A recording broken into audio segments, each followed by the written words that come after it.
మనకు పుస్తకాల్లో చరిత్ర దొరకదు, మనకు సంబంధించిన చరిత్ర ఎక్కడ మనకు కనబడకుండా చేసిరు.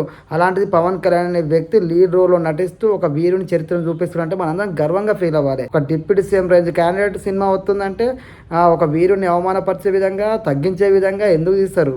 ఆలోచన లేకుండా మాట్లాడుకొని ఇలాంటి కథలన్నీ బంద్ చేయరి. హలో, నమస్తే, దిస్ ఇస్ ఆంజనేయులు. ఈరోజు టాపిక్ వచ్చేసి పవన్ కళ్యాణ్ గారి హరిహర వీరమల్లు సినిమా ఒకవైపు రికార్డులన్నీ బ్రేక్ చేస్తుంటే మరొక వైపు కొంతమంది పండుగ సాయన్న చరిత్రను వక్రీకరించడం, సినిమాను అడ్డుకుంటామని కొంతమంది పవన్ కళ్యాణ్ గారి సినిమా అడ్డుకుంటామని హెచ్చరింపులు జారీ చేస్తారు. అసలు ఏం జరుగుతుంది? పండుగ సాయన్నకి అసలు ఈ యొక్క చరిత్రకి పవన్ కళ్యాణ్ గారి సినిమాకి ఏం సంబంధం? అసలు ఎవరు అడ్డుకుంటా అంటారు అనేది ఈరోజు మన టాపిక్లోకి వెళ్ళబోయే ముందు దయచేసి ఒక లైక్ ఇవ్వడం మర్చిపోకండి. వీడియో పూర్తి ఇవ్వండి. నచ్చితే మాత్రం మీకు కామెంట్ తెలియజేయండి. అదేవిధంగా సబ్స్క్రైబ్ చేసుకోండి. చలో టాపిక్లోకి వెళ్దాము. ఈరోజు టాపిక్ వచ్చేసి పవన్ కళ్యాణ్ గారి హరిహర వీరమల్లు సినిమా అందరి అంచనాల్ని తలకిందులు చేస్తూ, ఎలాంటి అంచనాలు లేకుండా వచ్చి అందరి అంచనాల్ని తుడిచేస్తూ ఏకంగా తెలుగు సినిమా ఇండస్ట్రీ రికార్డులు అయితే బ్రేక్ చేసింది. ట్రైలర్ రిలీజ్ అయిన 24 గంటలలోనే దాదాపుగా 48 మిలియన్ల వ్యూస్ తోటి దాదాపు 1 మిలియన్ లైక్స్ దిశగా ఈ ట్రైలర్ అయితే దూసుకుపోతుంది. ఎవ్వరూ ఊహించని విధంగా పవన్ కళ్యాణ్ గారికి స్టామినా ఏందనేది మరొక్కసారి రుజువైపోయింది. ఇలాంటి సందర్భంలో కొంతమంది పవన్ కళ్యాణ్ గారి సినిమాని అడ్డుకుంటామని చెప్పేసి ఏమేమో మాట్లాడుతున్నారు.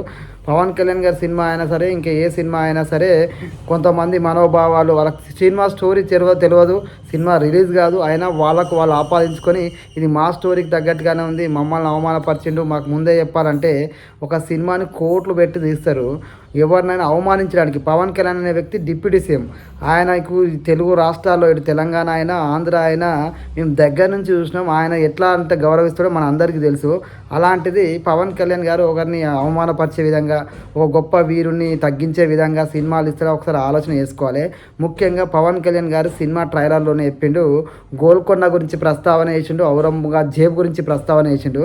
అంటే అర్థం చేసుకోవాలి, గోల్కొండ కిలను జయించిన వీరుడు ఎవరైనా ఉన్నా అంటే అది సర్దార్ సర్వాయి పాపన్న గౌడ్. అది మీ అందరికీ తెలిసిన విషయమే. అలాంటి వీరుడి చరిత్ర అని వానుకోవచ్చు. కానీ పండుగ సాయన్నకి ఇక్కడ ఔరంగజేబుకి అదేవిధంగా గోల్కొండ కోటకి ఎలాంటి సంబంధం లేదు. ట్రైలర్ మరొకసారి చూడండి.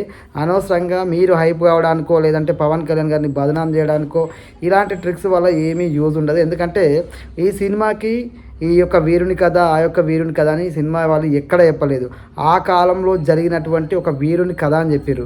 ఆ సినిమా పూర్తిగా చూస్తే, ఎందుకంటే ఒక వీరుని చరిత్ర తీస్తున్నప్పుడు ఆ వీరుణ్ణి గొప్పగా చూపిస్తారు తప్ప పవన్ కళ్యాణ్ లాంటి వ్యక్తి నటిస్తున్నప్పుడు ఆయనను తగ్గించి ఆ వీరుణ్ణి తగ్గించే విధంగా ఎందుకు తీస్తారు అనేది ఒకసారి ఆలోచన చేసుకోవాలి. పండుగ సాయన్నకి అదేవిధంగా ఈ సినిమాకి అయితే ఎలాంటి సంబంధం లేదు. ఎందుకంటే ఆ ట్రైలర్ చూస్తేనే మనకు అర్థమవుతుంది. గోల్కొండని జయించిన వీరుడు ఎవరు అనేది మన అందరికీ తెలిసిందే, మన అందరికీ తెలిసిన వ్యక్తే. కాబట్టి సర్దార్ సర్వాయి పాపన్న గౌడ్ ఆ రోజున గోల్కొండ కోటను జయించిన వీరుడు అని చెప్పేసి ఔరంగజేబుని ఎదిరించిండు, మొఘల్ సామ్రాజ్యాన్ని గడగడలాడించిందని చెప్పేసి చరిత్రలో చాలా రకాలుగా ఆయన గురించి ప్రస్తావన ఉంది. అలాంటి వ్యక్తి స్టోరీ అని మనం అనుకోవచ్చు కదా. మీరు ఎందుకు ఈ విధంగా పండుగ సాయన్నకి ఆబాదిస్తారు? దాంట్లో ఎలాంటి వాస్తవం లేదు.